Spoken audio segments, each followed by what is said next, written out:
प्रसन्नाङ्गरागं प्रभाकाञ्चनाङ्गं जगद्भीतिशौर्यं तुषाराद्रिधैर्यम् तृणीभूतहेतिं रणोद्यद्विभूतिं भजे वायुपुत्रं पवित्राप्तमित्रम् भजे पावनं भावनानित्यवासम् भजे बालभानुं प्रभाचारुभासम् भजे चन्द्रिकाकुन्दमन्दारहासम् भजे सन्ततं रामभूपालदासम् भजे लक्ष्मणप्राणरक्षातिदक्षं भजे तोषितानेकगीर्वाणपक्षम्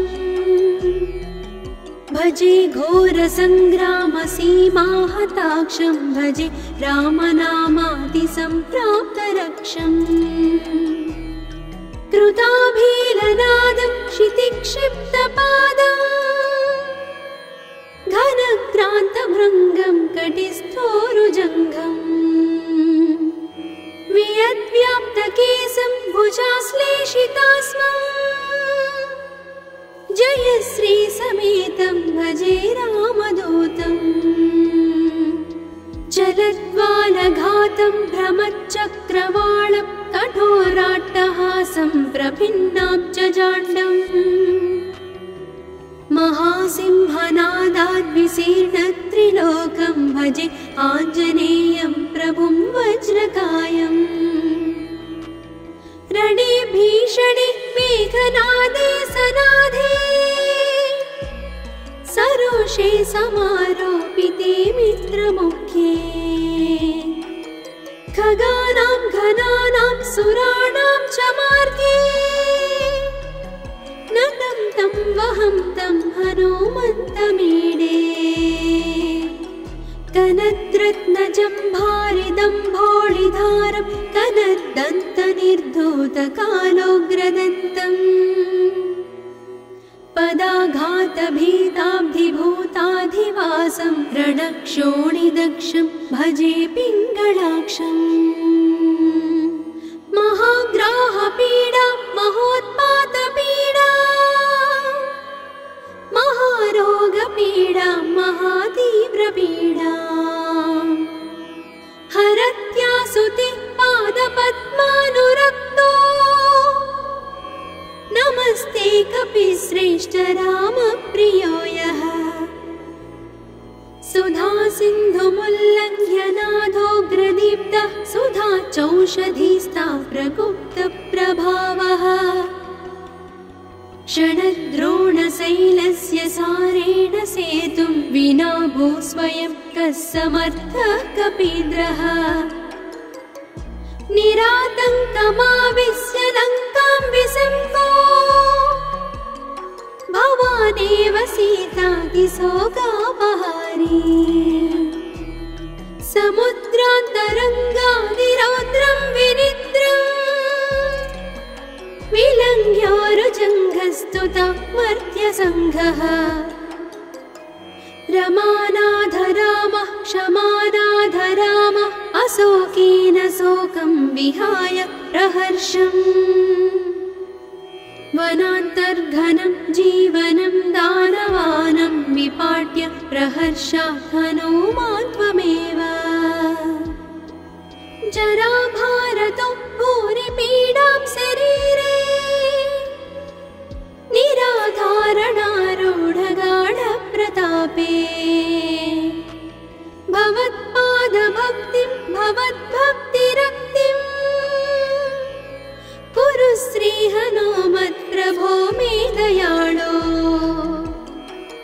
महायोगिनो ब्रह्मरुद्रादयो वा न जानन्ति तत्त्वं निजं राघवस्य कथं ज्ञायते मातृसे नित्यमेव प्रसीद प्रभो वानरेन्द्रो नमस्ते नमस्ते महासत्त्ववाहाय तुभ्यम् नमस्ते महावज्रदेहाय तुभ्यम् नमस्ते परिभूतसूर्याय तुभ्यम्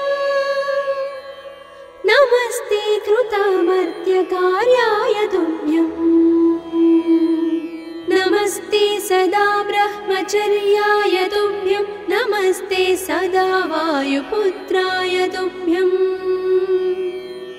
नमस्ते सदा पिङ्गलाक्षाय तुभ्यं नमस्ते सदा रामभक्ताय तुभ्यम् हनुमद्भुजङ्गप्रयातं प्रभाते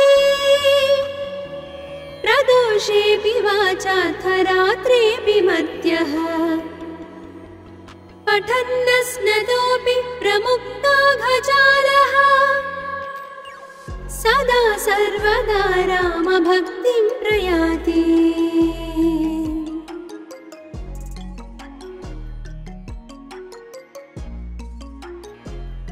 प्रसन्नाङ्गरागं प्रभाकाञ्चनाङ्गं जगद्भीतिशौर्यं तुषाराद्रिधैर्यम् तृणीभूतहेतिं रणोद्यद्विभूतिं भजे वायुपुत्रं पवित्राप्तमित्रम् भजे पावनं भावनानित्यवासम् भजे बालभानुं प्रभाचारुभासम्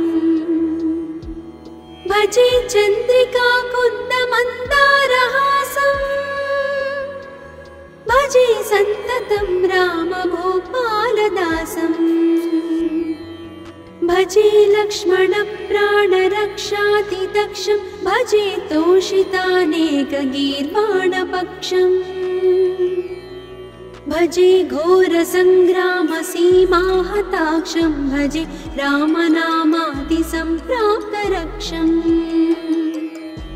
कृताभीलनादं क्षितिक्षिप्तपादम् घनक्रान्तभृङ्गं कटिस्थोरुजङ्घम् वियद्व्याप्तकेशं भुजाश्लेषितास्मम् जयश्री समेतं भजे रामदूतम् जलद्वालघातं भ्रमच्चक्रवालं कठोराट्टहासं प्रभिन्नाब्जजाण्डम् महासिंहनादाद्विशीर्णत्रिलोकं भजे आञ्जनेयं प्रभुं वज्रकायम् रणे भीषणे मेघनादे सनाधे सरोषे समारोपिते मित्रमुख्ये खगानां घनानां सुराणां च मार्गे नतं तं वहं तं हनुमन्तमीडे कनद्रत्नजम्भारिदम्भोळिधारं कनद्दन्तनिर्धूतकालोग्रदन्तम् पदाघातभीताब्धिभूताधिवासं रणक्षोणिदक्षं भजे पिङ्गलाक्षम् महाग्राहपीडा महोत्पातपीडा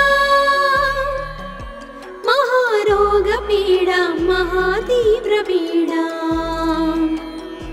हरत्यासुते पादपद्मानुरक्तो नमस्ते कपिश्रेष्ठ रामप्रियो यः सुधा सिन्धुमुल्लङ्घ्य नाथोग्रदीप्तः सुधा चौषधीस्था प्रगुप्तप्रभावः षडद्रोणशैलस्य सारेण सेतुं विना भूस्वयं कः समर्थः कपीन्द्रः निरातङ्कमाविश्य लङ्कां विसम्भो भवानेव सीतातिशोकापहारी समुद्रान्तरङ्गादिरौद्रं विनिद्रम् विलङ्घ्योरुजङ्घस्तुता मर्त्यसङ्घः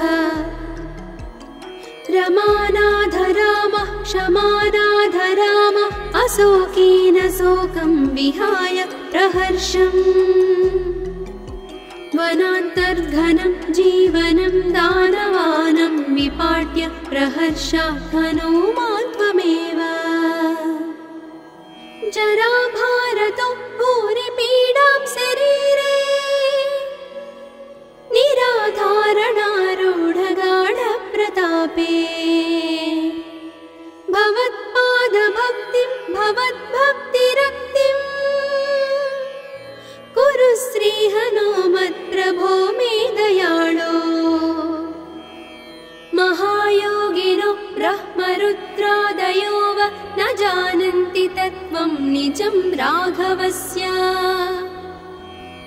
कथं ज्ञायते मातृसे नित्यमेव प्रसीद प्रभो वानरेन्द्रो नमस्ते नमस्ते महासत्त्ववाहाय तुभ्यम् नमस्ते महावज्रदेहाय तुभ्यम् नमस्ते परिभूतसूर्याय तुभ्यम् नमस्ते कृतमर्त्यकार्याय तुभ्यम् नमस्ते सदा ब्रह्मचर्याय तुभ्यम् नमस्ते सदा वायुपुत्राय तुभ्यम् नमस्ते सदा पिङ्गलाक्षाय तुभ्यम् नमस्ते सदा रामभक्ताय तुभ्यम् हनुमद्भुजङ्गप्रयातं प्रभाते प्रदोषेऽपि वाचार्थरात्रेऽपि मर्त्यः पठन्नस्नतोऽपि प्रमुक्ताघजालः सदा सर्वदा रामभक्तिं प्रयाति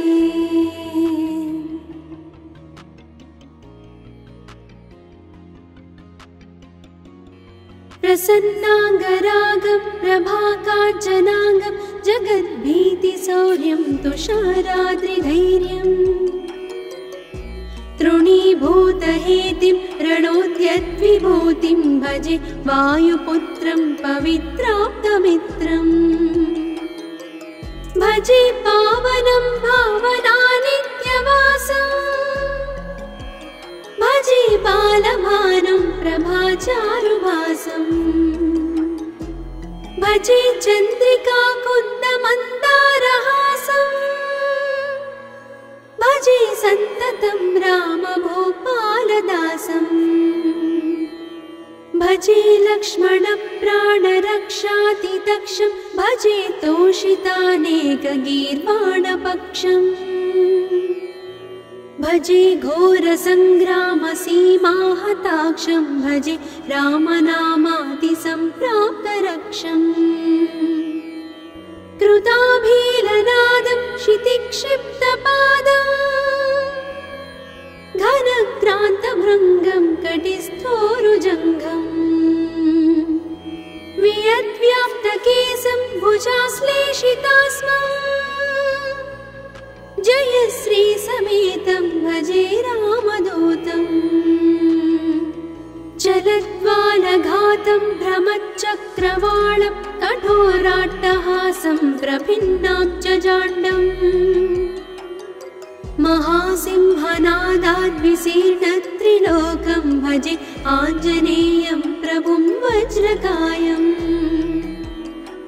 रणे भीषणे मेघनादे सनादे सरोषे समारोपिते मित्रमुख्ये खगानां घनानां सुराणां च मार्गे नतं तं वहं तं हनुमन्तमीडे कनद्रत्नजम्भारिदम्भोळिधारं कनद्दन्तनिर्धूतकालोग्रदन्तम् पदाघातभीताब्धिभूताधिवासं रणक्षोणिदक्षं भजे पिङ्गलाक्षम् महाग्राहपीडा महोत्पातपीडा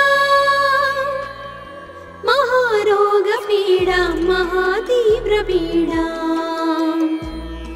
हरत्यासुते पादपद्मानुरक्तो नमस्ते कपिश्रेष्ठ रामप्रियो यः सुधा सिन्धुमुल्लङ्घ्य नादोग्रदीप्तः सुधा चौषधीस्था प्रगुप्तप्रभावः षडद्रोणशैलस्य सारेण सेतुं विना भूस्वयं कः समर्थः कपीन्द्रः निरातङ्कमाविश्य लङ्कां विसम्भो भवानेव सीतातिशोकापहारी समुद्रान्तरङ्गादिरौद्रं विनिद्रम् विलङ्घ्योरुजङ्घः प्रस्तुता मर्त्यसङ्घः रमानाथ रामः क्षमानाथ रामः अशोकेन शोकं विहाय प्रहर्षम् वनान्तर्घनं जीवनं दानवानं विपाट्य प्रहर्षात् हनूमान् त्वमेव जराभारतो भूरिपीडां शरीरे निराधारणारूढगाढप्रतापे भवत्पादभक्तिं भवद्भक्तिरक्तिं कुरु श्रीहनुमत्प्रभो मे दयाळो महायोगिनो ब्रह्मरुद्रादयो वा न जानन्ति तत्त्वं निजं राघवस्य कथं ज्ञायते मातृसे नित्यमेव प्रसीद प्रभो वानरेन्द्रो नमस्ते नमस्ते महासत्त्ववाहाय तुभ्यं नमस्ते महावज्रदेहाय तुभ्यं नमस्ते परिभूतसूर्याय तुभ्यं नमस्ते कृतामर्त्यकार्याय तुभ्यं नमस्ते सदा ब्रह्मचर्याय तुभ्यं नमस्ते सदा वायुपुत्राय तुभ्यं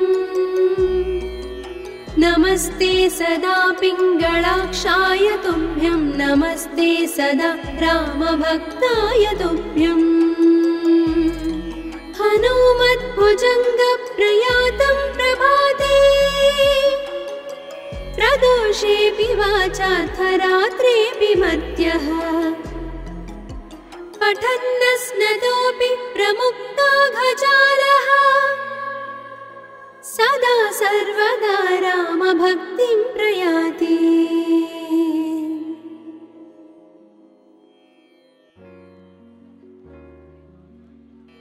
प्रसन्नाङ्गरागं प्रभाकाञ्चनाङ्गं जगद्भीतिशौर्यं तुषाराद्रिधैर्यं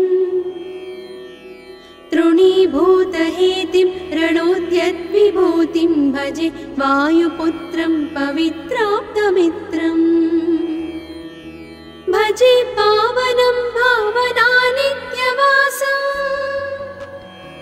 भजे बालभानुं प्रभाचारुभासम् भजे चन्द्रिकाकुन्दमन्दारहासम् भजे सन्ततं रामभूपालदासम् भजे लक्ष्मणप्राणरक्षातिदक्षं भजे तोषितानेकगीर्वाणपक्षम् भजे घोरसङ्ग्रामसीमाहताक्षं भजे रामनामातिसम्प्राप्तरक्षम् कृताभीलनादं क्षितिक्षिप्तपादम् घनक्रान्तभृङ्गं कटिस्थोरुजङ्घम् वियद्व्याप्तकेशं भुजाश्लेषितास्मम् जयश्री समेतं भजे रामदूतम् जलद्वालघातं भ्रमच्चक्रवालं कठोराट्टहासं प्रभिन्नाब्जजाण्डम् महासिंहनादाद्विशीर्णत्रिलोकं भजे आञ्जनेयं प्रभुं वज्रकायम् रणे भीषणे मेघनादे सनादे सरोषे समारोपिते मित्रमुख्ये खगानां घनानां सुराणां च मार्गे नतं तं वहं तं हनुमन्तमीडे कनद्रत्नजम्भारिदम्भोळिधारं कनद्दन्तनिर्धूतकालोग्रदन्तम् पदाघातभीताब्धिभूताधिवासं रणक्षोणिदक्षं भजे पिङ्गळाक्षम् महाग्राहपीडा महोत्पातपीडा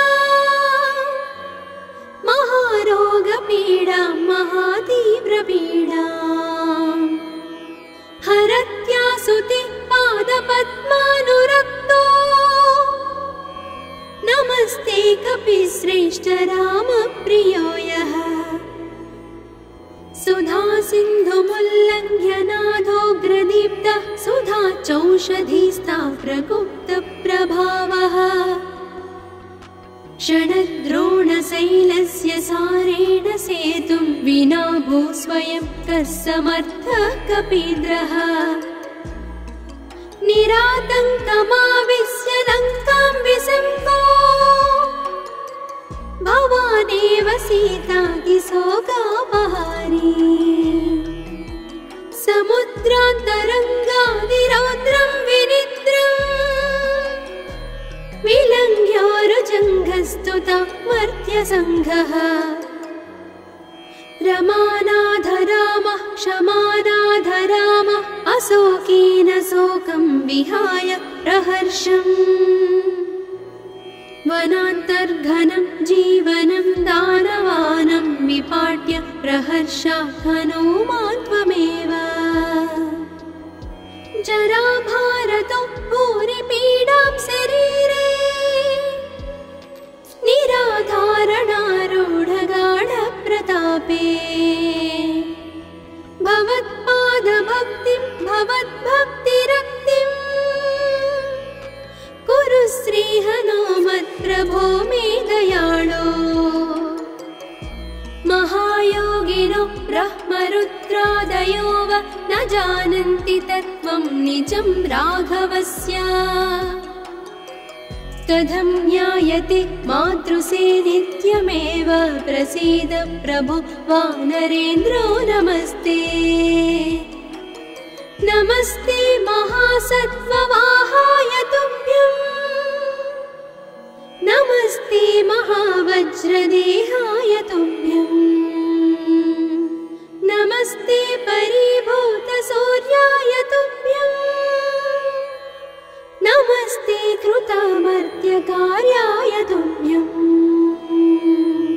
नमस्ते सदा ब्रह्मचर्याय तुभ्यं नमस्ते सदा वायुपुत्राय तुभ्यम् नमस्ते सदा पिङ्गळाक्षाय तुभ्यं नमस्ते सदा रामभक्ताय तुभ्यम् हनुमद्भुजङ्गप्रयातं प्रभाते प्रदोषेऽपि वाचार्थरात्रेऽपि मर्त्यः पठन्नस्नतोऽपि प्रमुक्ताघजालः सदा सर्वदा रामभक्तिं प्रयाति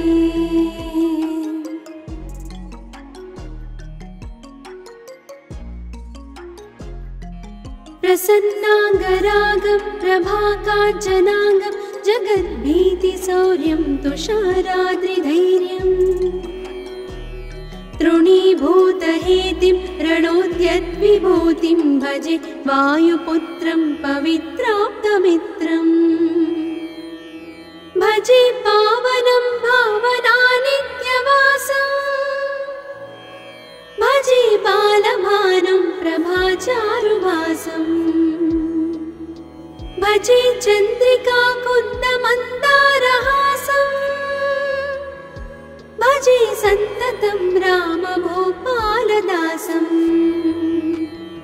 भजे लक्ष्मणप्राणरक्षातिदक्षं भजे तोषितानेकगीर्वाणपक्षम्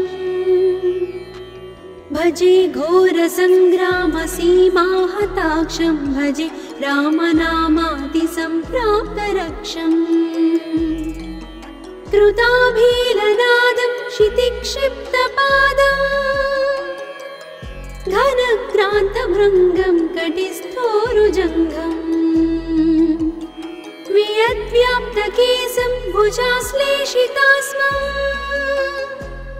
जय श्रीसमेतं भजे रामदूतम् जलद्वालघातं भ्रमच्चक्रवालं कठोराट्टहासं प्रभिन्नाब्जजाण्डम्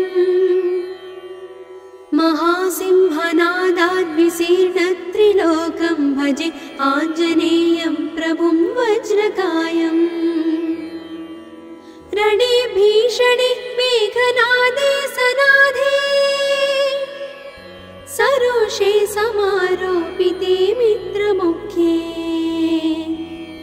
खगानां घनानां सुराणां च मार्गे नतं तं वहं तं हनुमन्तमीडे कनद्रत्नजम्भारिदम्भोळिधारं कनद्दन्तनिर्धूतकालोग्रदन्तम् पदाघातभीताब्धिभूताधिवासं रणक्षोणिदक्षं भजे पिङ्गलाक्षम् महाग्राहपीडा महोत्पातपीडा महारोगपीडा महातीव्रपीडा हरत्यासुते पादपद्मानुरक्तो नमस्ते कपिश्रेष्ठ रामप्रियो यः सुधा सिन्धुमुल्लङ्घ्य नाथोग्रदीप्तः सुधा चौषधीस्था प्रगुप्तप्रभावः षडद्रोणशैलस्य सारेण सेतुं विना भू स्वयं कः समर्थः कपीन्द्रः निरातङ्कमाविश्य लङ्कां विसम्भो भवानेव सीतातिशोकापहारी समुद्रान्तरङ्गादिरौद्रं विनिद्रम् विलङ्घ्योरुजङ्घस्तुता मर्त्यसङ्घः रमानाथ रामः क्षमानाथ रामः अशोकेन शोकं विहाय प्रहर्षम् वनान्तर्घनं जीवनं दानवानं विपाट्य प्रहर्षात् हनुमान् त्वमेव जराभारतो भूरिपीडां शरीरे निराधारणारूढगाढप्रतापे भवत्पादभक्तिं भवद्भक्तिरक्तिं कुरु श्रीहनुमत्प्रभो मे दयाळो महायोगिनो ब्रह्मरुद्रादयो वा न जानन्ति तत्त्वं निजं राघवस्य कथं ज्ञायते मातृसे नित्यमेव प्रसीद प्रभो वानरेन्द्रो नमस्ते नमस्ते महासत्त्ववाहाय तुभ्यम् नमस्ते महावज्रदेहाय तुभ्यम् नमस्ते परिभूतसूर्याय तुभ्यम् नमस्ते कृतामर्त्यकार्याय तुभ्यम् नमस्ते सदा ब्रह्मचर्याय तुभ्यं नमस्ते सदा वायुपुत्राय तुभ्यम् नमस्ते सदा पिङ्गलाक्षाय तुभ्यं नमस्ते सदा रामभक्ताय तुभ्यम् हनुमद्भुजङ्गप्रयातं प्रभाते प्रदोषेऽपि वाचार्थरात्रेऽपि मर्त्यः पठन्नस्नतोऽपि प्रमुक्ताघजालः सदा सर्वदा रामभक्तिं प्रयाति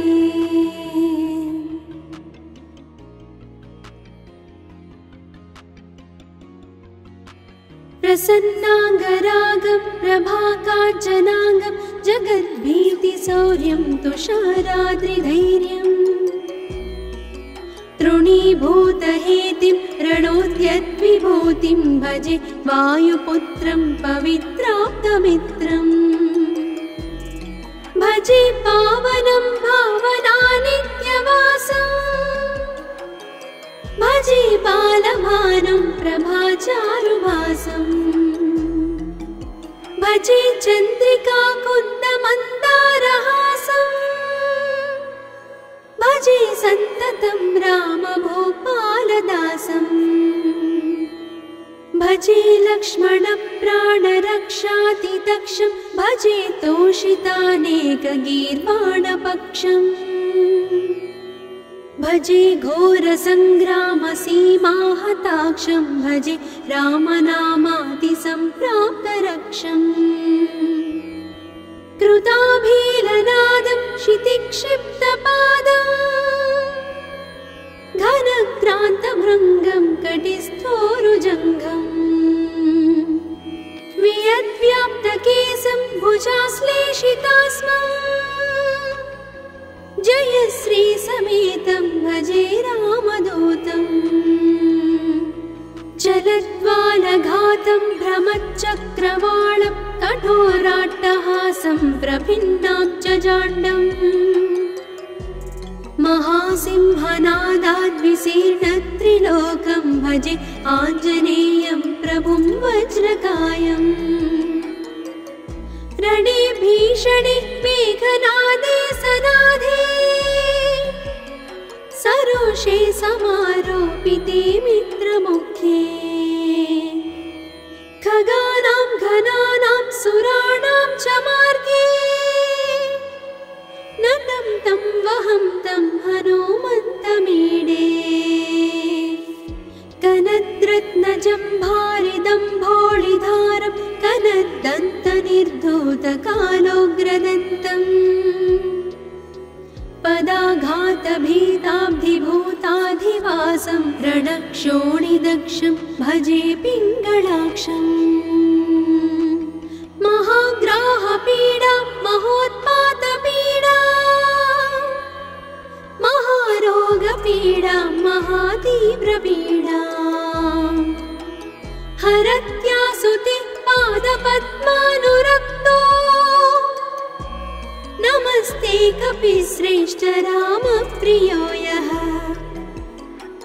सुधा सिन्धुमुल्लङ्घ्य नादोग्रदीप्तः सुधा चौषधीस्था प्रगुप्तप्रभावः क्षणद्रोणशैलस्य सारेण सेतुं विना भूस्वयं कः समर्थः कपीन्द्रः निरातङ्कमाविश्य लङ्कां विसम्पो भवानेव सीतातिशोकापहारी समुद्रान्तरङ्गादिरौद्रं विनिद्रम् विलङ्घ्योरुजङ्घस्तुता मर्त्यसङ्घः रमानाधरामः क्षमानाधरामः अशोकेन शोकं विहाय प्रहर्षम् वनान्तर्घनं जीवनं दानवानं विपाट्य प्रहर्षात् हनुमान् त्वमेव जराभारतो भूरिपीडां शरीरे निराधारणारूढगाढप्रतापे भवत्पादभक्तिं भवद्भक्तिरक्तिं कुरु श्रीहनुमत्प्रभो मे दयाळो महायोगिनो ब्रह्मरुद्रादयो वा न जानन्ति तत्त्वं निजं राघवस्य कथं ज्ञायते मातृसे नित्यमेव प्रसीद प्रभो वानरेन्द्रो नमस्ते नमस्ते महासत्त्ववाहाय तुभ्यम् नमस्ते महावज्रदेहाय तुभ्यम् नमस्ते परिभूतसूर्याय तुभ्यम् नमस्ते कृतामर्त्यकार्याय तुभ्यम्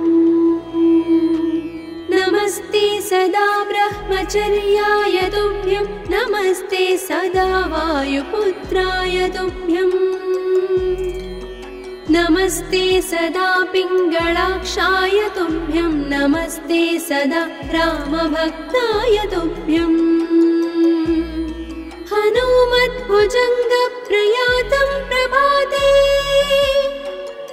प्रदोषेऽपि वाचार्थरात्रेऽपि मर्त्यः पठन्नस्नतोऽपि प्रमुक्ताघजालः सदा सर्वदा रामभक्तिं प्रयाति।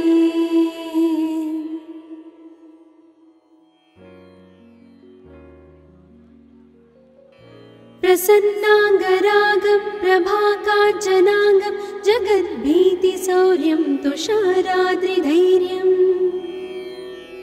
तृणीभूतहेतिं रणोद्यद्विभूतिं भजे वायुपुत्रं पवित्राप्तमित्रम् भजे पावनं भावनानित्यवासम् भजे बालभानुं प्रभाचारुभासम् भजे चन्द्रिकाकुन्दमन्दारहासम् भजे सन्ततं रामभूपालदासम् भजे लक्ष्मणप्राणरक्षातिदक्षं भजे तोषितानेकगीर्वाणपक्षम्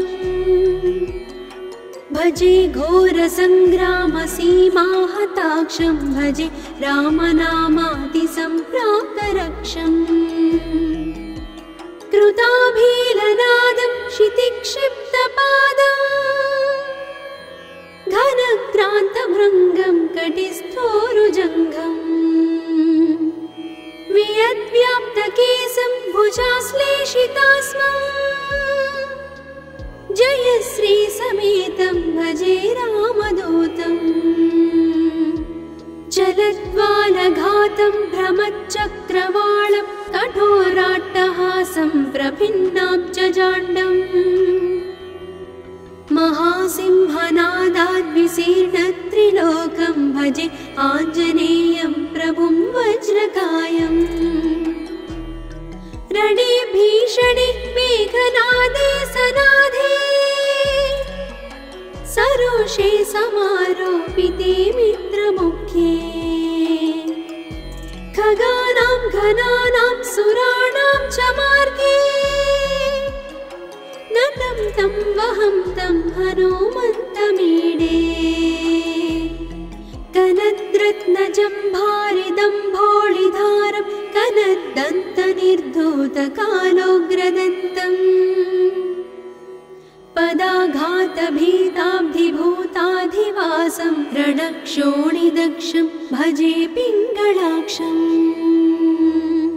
महाग्राहपीडा महोत्पातपीडा महारोगपीडा महातीव्रपीडा हरत्यासुते पादपद्मानुरक्तो नमस्ते कपिश्रेष्ठ रामप्रियो यः सुधा सिन्धुमुल्लङ्घ्य नाथोग्रदीप्तः सुधा चौषधीस्था प्रगुप्तप्रभावः षडद्रोणशैलस्य सारेण सेतुं विना भूस्वयं कः समर्थः कपीन्द्रः निरातङ्कमाविश्य लङ्कां विसङ्गो भवानेव सीतातिशोकापहारी समुद्रान्तरङ्गादिरौद्रं विनिद्रम् विलङ्घ्योरुजङ्घस्तुता मर्त्यसङ्घः रमानाथ रामः क्षमानाथ रामः अशोकेन शोकं विहाय प्रहर्षम्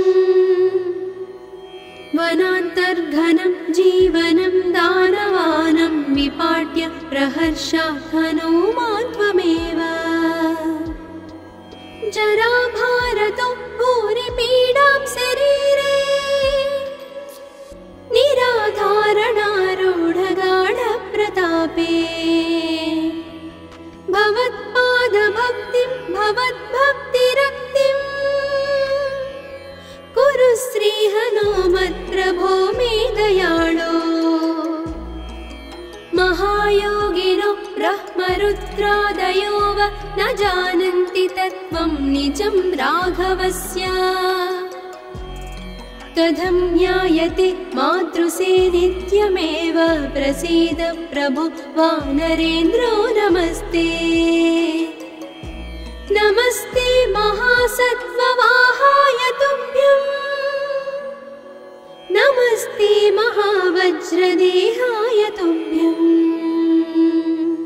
नमस्ते परिभूतसूर्याय तुभ्यम्